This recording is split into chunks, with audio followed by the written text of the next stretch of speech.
vamos a ver las características de un circuito en paralelo. Su principal característica es que solo tiene dos puntos de unión, conocido como nodos. El nodo A, vamos a llamarlo así, y el nodo B. Las fórmulas que estaremos ocupando para resolver circuitos en paralelo son las siguientes. El voltaje en la resistencia 1 va a ser igual al voltaje en la resistencia 2, que es igual al voltaje en la resistencia 3, que es igual al voltaje en la resistencia 4, que es igual y así sucesivamente, hasta que es igual al voltaje de alimentación. ¿Qué quiere decir? Que el voltaje que tenemos aquí es el mismo que el que tenemos en la fuente de alimentación. El que tenemos en la resistencia 2 es el mismo que el que tenemos en la fuente de alimentación. Y en R3 es el voltaje que tenemos en la fuente de alimentación. Y si tuviéramos más resistencias conectadas en paralelo, sería exactamente igual. En este circuito se cumple la ley de corrientes de Kirchhoff, la cual me dice que la sumatoria de corrientes en un nodo tiene que ser 0. En este caso, la manera más conocida o coloquial que se utiliza para trabajar los circuitos en paralelo sería que la corriente total que circula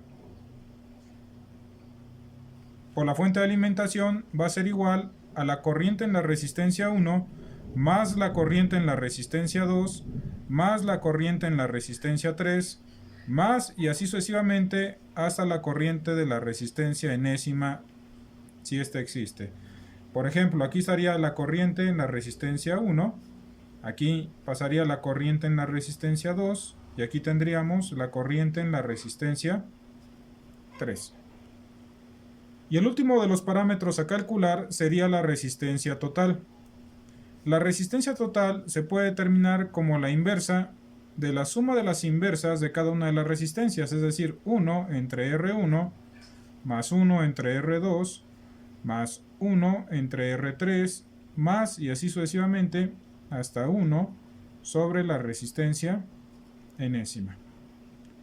Nuevamente, aquí podemos aplicar lo que sería la ley de Ohm. Recordemos que la ley de Ohm nos dice que el voltaje es proporcional a la corriente y esa constante de proporcionalidad nos la da la resistencia.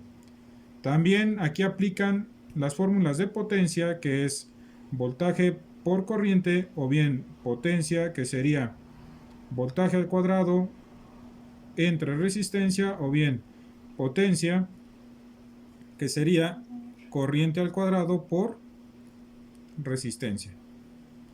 Todas ellas son las fórmulas que estaremos aplicando al resolver un circuito en paralelo.